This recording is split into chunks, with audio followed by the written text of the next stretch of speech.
Hello, everyone. Thanks for joining me today. My name is Jeannie Zhang, the immigration attorney and a founder at the Springdale Law Group. I've been mainly working with human resource managers and business entrepreneurs in the last few years, and mainly help them to manage their immigration compliance and help them to get appropriate visa for their employees. So today's topic, I want to talk about 2022 H1B cap filing. And I will also give you guys some practice tips. So if you're a human resource manager or you're a business owners, entrepreneurs, and you're planning to hire foreign nationals, or you have already hired foreign nationals, then I think you will find this video very helpful. Okay, let's get started. Today, I want to talk about the following 7 topics. First of all, we're going to talk about H1B Basics, the introduction and the latest updates. And there are 3 types of H1Bs.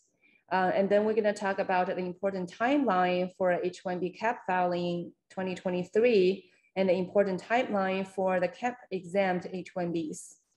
And then we're going to talk about the requirement, the basic requirements for employers and sponsors who is actually eligible to provide H1B sponsors. And then we're going to talk about the requirements for the H1B positions. And then for the last part, we're going to talk about RFEs. What's the most common issues that you will see in RFEs? H1B Basics introduction. What is H1B? H1B is a non-immigrant work visa.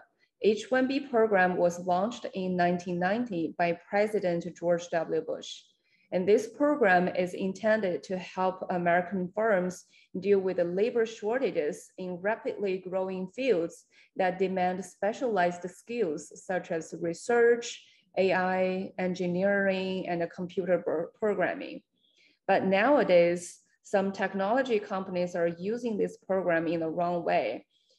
Some technology companies that they're using this program to hire foreign nationals with a lower pay, discriminating against the US workers, such as Facebook.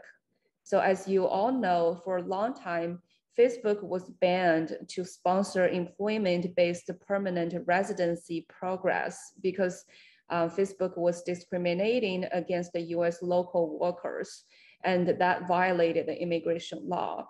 So that is why as a HR manager or business entrepreneurs or business owners, you might want to know what you can do or what you can do when you hire H1B foreign workers. So you want to avoid such issues in the future. In the typical H1B application, the employer is the petitioner who provides the H1B sponsor. And the non-US citizen employee will obtain a temporary work visa. So those employees are beneficiary, and the employer is actually the petitioner. Well, here are some updates regarding H1B program. In 2022, we talk a lot about a final rule, which is modification of registration requirement for petitioners seeking to file cap-subject H1B petitions, which was published on January 8th, 2021. And this rule will modify how USCIS run the lottery. The current system is a random selection process. So if this rule passes, the USCIS will select a registration based on the prevailing wage level, which is favorable to the positions with a higher pay. On December 21 last year, right before the Christmas, DHS withdrew H1B selection final rule. It's really hard to say it's good news or bad news. It has, it could go either way. But I would like to show you guys some examples that companies failed to maintain the compliance with immigration regulations. Such as HCL Technologies. As you guys know, HCL is an IT service firm, and HCL has been underpaying their H1B visa workers by up to $95 million in the last few years. So as a HR manager or business owners, you want to avoid those issues. So when we take a case I always tell the HR managers and the business owners that what is the, how much you are thinking to pay for this position, right? And what is the reasonable salary range? It has to be higher than the prevailing wage, and it is also has to be reasonable compared to the local US workers based on this candidate's education and experience. So the salary must be reasonable and not just has to be above the prevailing wage. It also needs to be reasonable compared to the people who has a similar background. There are 3 types of H1Bs: H1B Cap, H1B Cap-Exempt H1B, H1B Singapore, Chile Cap. The most commonly used classification is H1B Cap. This classification is for all for-profit companies who want to petition for a foreign national. There is a yearly lottery that you must register for, and 65,000 applicants will be selected from among with an additional 20,000 applications who have a master's degree or higher from a US institution. Another classification is for nonprofit organization or higher education institutions. These entities are not subjected to a yearly lottery so that you can submit the petition at any point during the year. A last category of the H1B is the one that is specific to foreign nationals from Singapore and Chile. There are 6,800 visa slots set aside for these nationals, and this number is taken out from the regular cap. And let's look at the timeline for the H1B cap filing 2023, which is happening this year. For all the cap subject H1B, there is an annual registration period. This year's registration period begins on March 1st, 2022, and ends on March 20, 2022. This is the first step and enters you into the lottery. The lottery results are released from March 20, 2022 to June 30, 2022 on a rolling basis. Once you are notified that you are selected by the lottery, the next step is to file the H1B petition. The deadline to file the petition is June 30, 2020. Once your H1B petition has been approved, then the worker will receive their visa and they can change their status automatically, then the visa will become effective on October 1st, 2022, and then remain effective for 3 years. The H1B visa is also available, and the H1B visa is also able to be renewed once for an additional 3 years. So the maximum is 6 years. For the classification used by nonprofit organizations and higher education institutions, so-called Cap-Exempt H1B. And this is no annual lottery. So you don't need to you're not subject to the lottery, and then you don't need to register. And those cap filings can be filed at any time during the year. This classification can also be used for foreign nationals who have already been approved for an H1B visa or who are already under H1B status, or either wants to work for a second job concurrently or transfer their visa to a new company. So we call that H1B transfer and H1B concurrent filing. So those filings are also subject to cap-exempt filing, which means that you don't need to register and you don't need to go through the lottery, and you can file that at any time during the year. H1B cap filing requirements for employers who is actually eligible to provide H1B sponsorship. Is there any specific requirements for the employers? So we always say that there is no specific requirement of the size of your company, but of course, larger than your companies are, they do get an increased approval rate for sure. And there is also no requirement for the amount of net revenue a company requires. But again, the more revenue a company receives will increase the approval rate. H1B employers could also be in any industry, as long as you're operating a legitimate business and the business must be real and is bona fide and the business must be in demand for the position that they're trying to fill. It cannot be a created or customized position for a specific foreign national applicant. For the H1B position, the employer is not required to prove that there's no qualified US workers available for the position. A lot of people don't understand that and they have a misunderstanding. So this is the requirement for the perm application, which is the employment-based green card application. But when you file the H1B petition, the employer is not required to prove that there's no qualified US workers for this position. The requirements of the H1B position. H1B position must be a specialty occupation, which means that it is an occupation that requires the application of a highly specialized knowledge and the attainment of a bachelor's degree or higher in a specific specialty.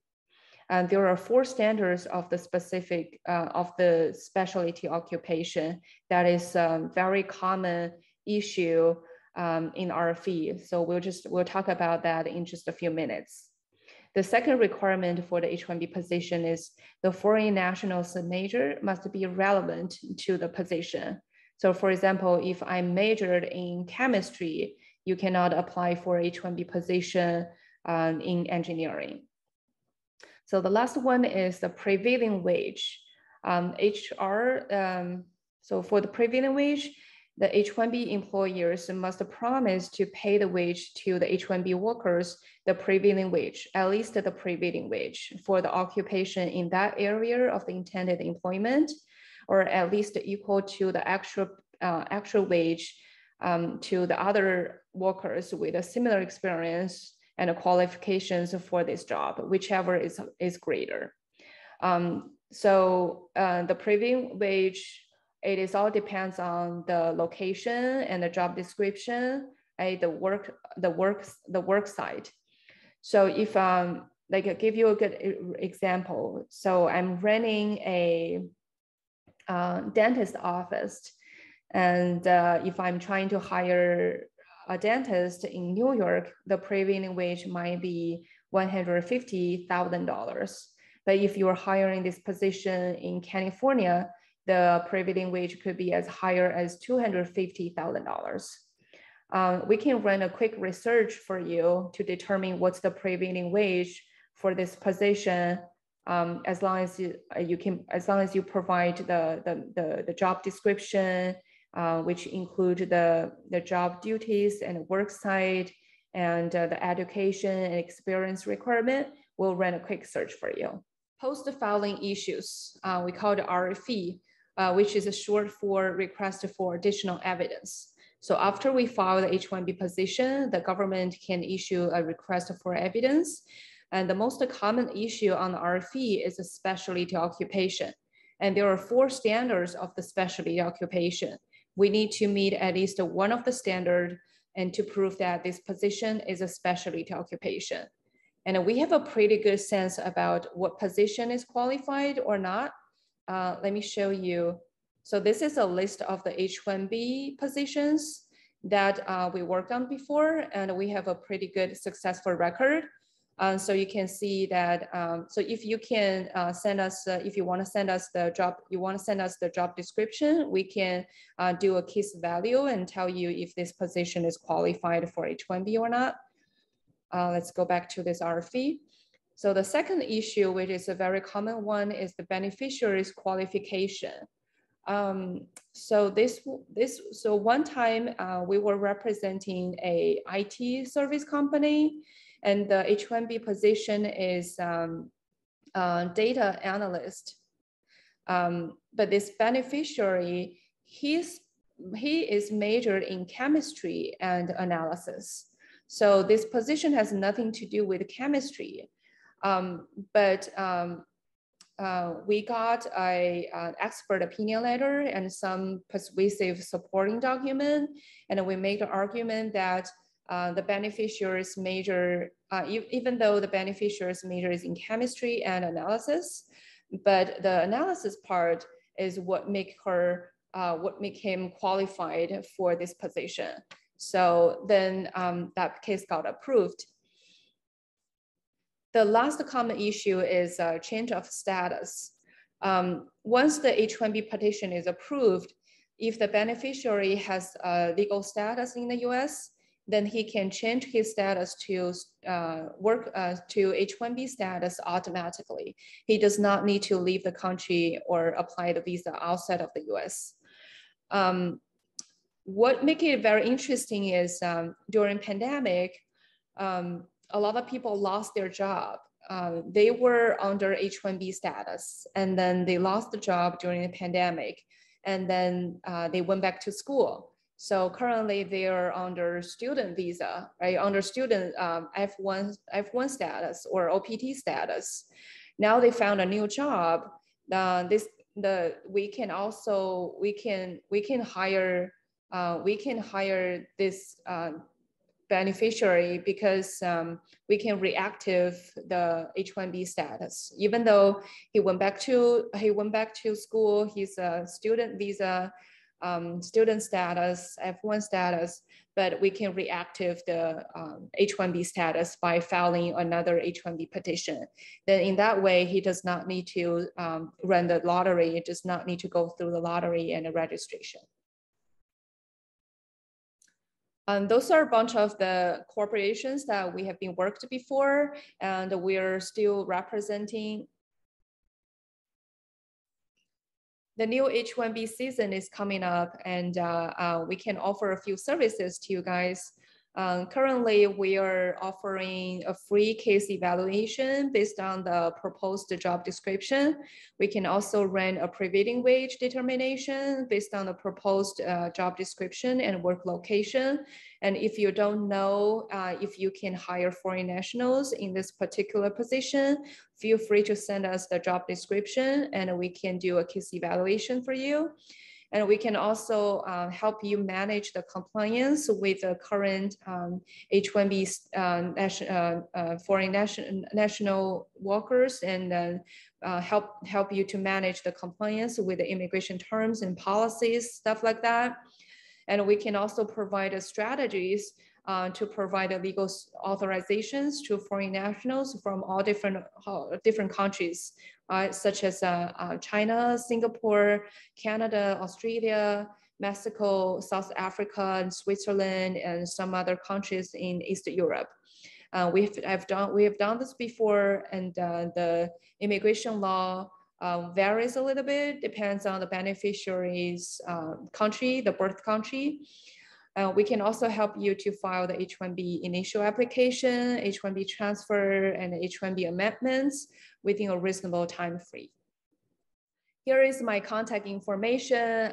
Feel free to reach out to me if you have any questions regarding immigration and immigration compliance and the policies and how to hire foreign nationals. You can always give me a call or send me an email, and hopefully this video is very helpful, and we'll see you next time.